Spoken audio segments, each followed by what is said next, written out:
Youtubeurs, youtubeuses, bonjour, bienvenue dans mon cabinet de Paris, donc 113 rue des Orteaux. Vous pouvez aussi bien sûr me rendre visite à Bettencourt-sur-Somme dans le 80 donc. Alors vous pouvez aussi me joindre sur doctolib.fr, vous voyez c'est marqué juste en dessous pour bien consulter, donc soit à Paris soit à Bettencourt. Sachez aussi que je fais des consultations téléphoniques aux mêmes conditions on va dire. Vous pouvez aussi me joindre au 07 70 01 32 65. Enfin, sachez que je suis membre affilié de la Société française de sophrologie. Voilà. Donc aujourd'hui, j'aurais voulu vous parler de quelque chose qui me semble être relativement important, qui est la dépendance à la violence et la raison pour laquelle le manipulateur ou la manipulatrice pervers narcissique va utiliser en fait la dépendance à la violence. Alors pour beaucoup, la violence est quelque chose qu'ils vont rejeter de manière brutale. Si on la présente par exemple avec des coups, c'est vrai que là c'est beaucoup plus facile finalement de se faire aider parce que s'il y a une marque sur le corps, eh bien on peut porter plainte et dans ces cas-là, on peut obtenir une aide beaucoup plus rapidement, ou bien en tout cas des injonctions au niveau de la justice pour permettre à ce que la violence cesse dans le cadre d'un foyer, d'une famille, etc. Je voudrais vous parler maintenant d'un autre type de morale qui aura conduit peut-être les victimes à se nourrir de cette violence parce qu'elles n'auront eu comme repère que cette seule marque de fabrique, c'est-à-dire en général, la violence, quand elle est construite dans la famille, c'est devenu, c'est ce que je dis d'ailleurs dans certains de mes articles qui sont sur mon blog, eh bien, c'est devenu en fait une pièce maîtresse de la construction. C'est quelque chose dont on s'est nourri et c'est un mode de fonctionnement, s'il est construit dans la famille, qui est un mode de fonctionnement que le ou la personne va assimiler comme normal. Voilà, c'est-à-dire que la violence devient une réalité puisqu'elle était pérennisée au sein de la famille. Forcément, cette violence, même si les uns et les autres veulent s'en sortir, c'est quelque chose de très compliqué. La première chose, c'est déjà de se rendre compte que cette violence n'est pas un mythe et qu'il y a plusieurs manières d'aborder cette violence et aussi la dépendance qu'on peut avoir à cette violence. Je ne parle pas de masochisme, hein, ça n'a rien à voir avec ça. Je parle plus d'une peur viscérale que peut entraîner un changement. Comme tout à chacun, quand on est par exemple, on va déménager, eh bien on a tous une peur plus ou moins présente de cette nouveauté qu'on va affronter, même si on l'a fait en sachant pourquoi est-ce que nous l'avons fait.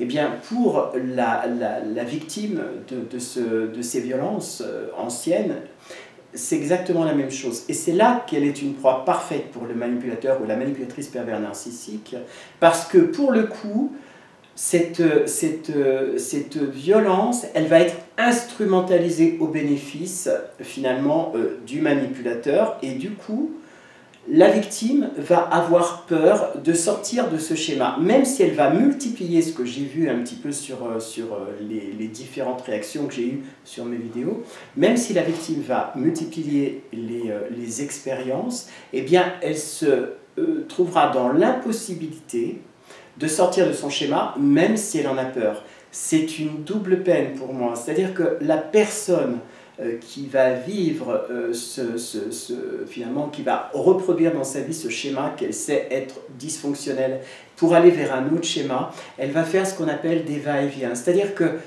ce va-et-vient entre le rapport qu'elle va avoir avec elle-même et l'angoisse surtout de savoir ce qu'elle va trouver après, va amener insidieusement la victime à être totalement isolée des gens et s'isoler elle-même aussi par rapport à ce fonctionnement.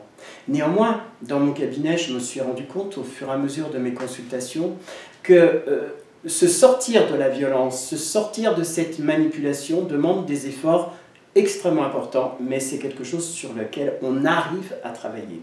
Néanmoins, pour plus qu'il y ait cette espèce de mainmise d'un individu donc dysfonctionnel comme le manipulateur pervers narcissique ou la manipulatrice pervers narcissique, il me semble être important d'avoir assimilé que la violence le dysfonctionnement, en fait, eh bien, même s'il est établi dans le cadre de l'enfance, on peut arriver à s'en sortir.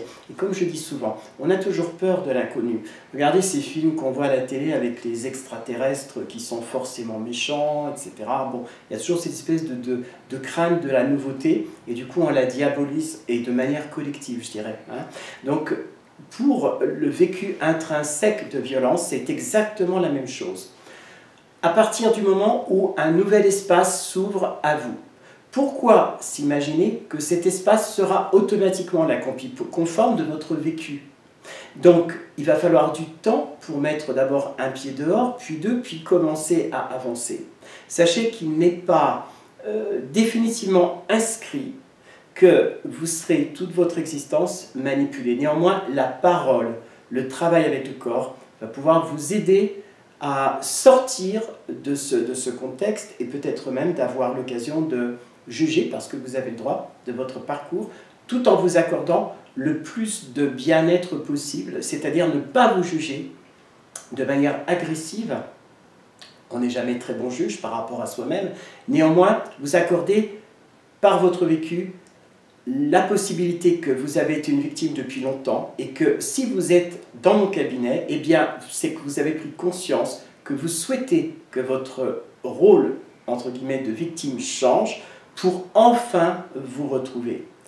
Alors, merci pour m'avoir écouté. Voilà, j'espère que cette vidéo vous plaira. N'hésitez pas à la partager parce que, comme je le dis très souvent, eh bien, sans vous, je n'existe pas.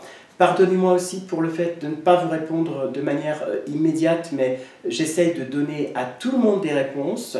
Par contre, c'est très compliqué de trouver le temps pour le faire, donc il peut y avoir un décalage. Néanmoins, merci pour m'avoir écouté. Je vous attends à mon cabinet de Paris ou bien de Bettencourt-sur-Somme. Vous avez la possibilité de prendre rendez-vous ici sur doctolib.fr. À très bientôt. Ciao, ciao.